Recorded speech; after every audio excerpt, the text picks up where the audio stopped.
Welcome back to Houston Life. October is Breast Cancer Awareness Month, and while we often talk about the importance of early detection and screenings, there's a form of breast cancer you might not have heard of.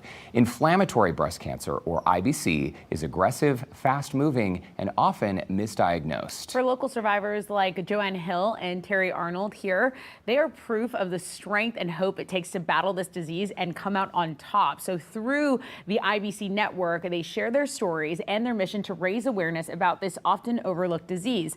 And they really just want to remind others that no lump can still mean cancer. Take a look. Inflammatory breast cancer, also known as IBC, is the most aggressive breast cancer. Women notice changes in their breast within 2 to 3 weeks. And so the most common signs and symptoms are just swelling, just one breast being very swollen, very erythematous, which means redness.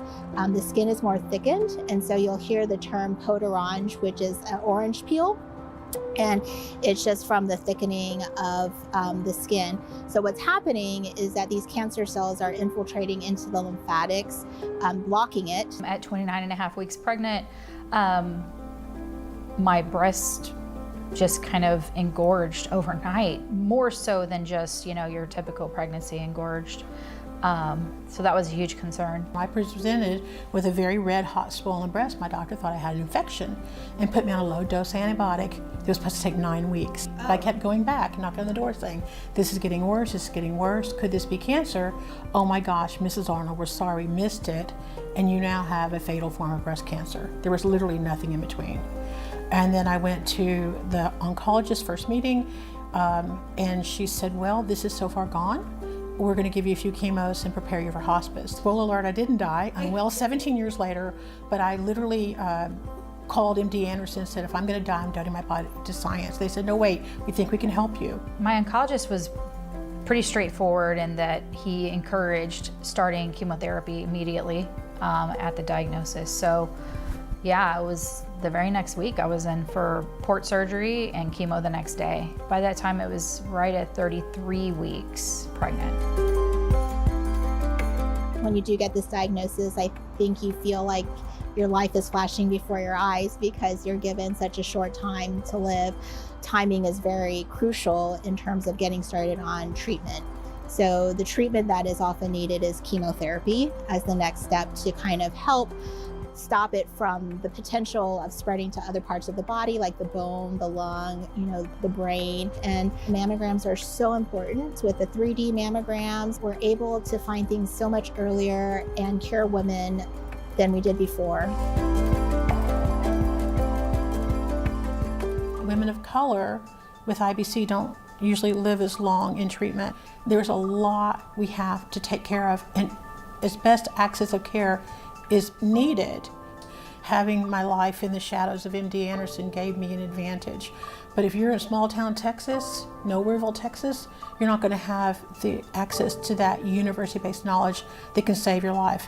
Your zip code matters, just the care you get. The more education that you can give everyone, the better it is. I think that will also help because the more awareness you have, and when people are able to know what to look out for, it will allow them to seek medical care sooner than later. I can't imagine what it's like for somebody younger like Joanne, who maybe had a lot more going on or not the time or the bandwidth to just be banging on that door like I did, demanding an answer. And then I also started meeting women who started approaching me saying, hey, I've heard about you, I have this, I can't get anything. So I started support groups, and that literally went international in multiple languages. And I started meeting researchers who said, we want to study this, but we can't get grant funding. I found out in the last 20 years there's been less than 150 grants for IBC. And I said, this is something I can do. I can raise money for research, and that's how the IBC Network Foundation started. So 89 cents of every dollar goes to research. Very important to us. And we're almost at the 2 million mark, which I think is pretty impressive. Being around other women that have had IBC, it's just, it's twofold, it's split, right? It's like, okay, we do have other women that are getting diagnosed, so there goes that, orphan rare disease.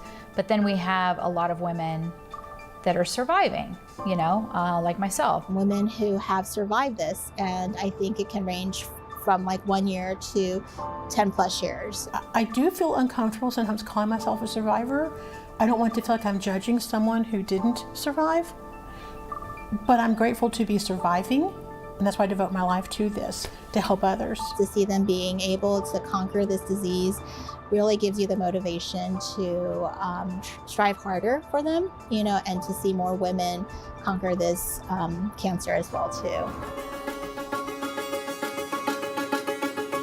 The IBC Network has been very fortunate to be blessed with a fun run, and it's hosted by Cross Creek West. It's going to be out in Fulshire October 19th.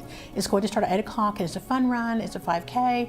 There's going to be DJs, face painting, food trucks. They'll be giving out medals at the end of the event. It's going to be a really fun time. The funds that were raised from that are going to go to us to go to research. Also, there's an opportunity if you don't live local and you want to join in, you can sign up virtually. But I'd love to see you with those boots on the ground with us on October 19th, and they named it the Courageous Run, which I think is awesome. Well, that's an incredible story. And if you want to sign up for the 5K, it takes place at Cross Creek West in Fulshire this Saturday. All you have to do is head to our website, houstonlife.tv, and you can register that way.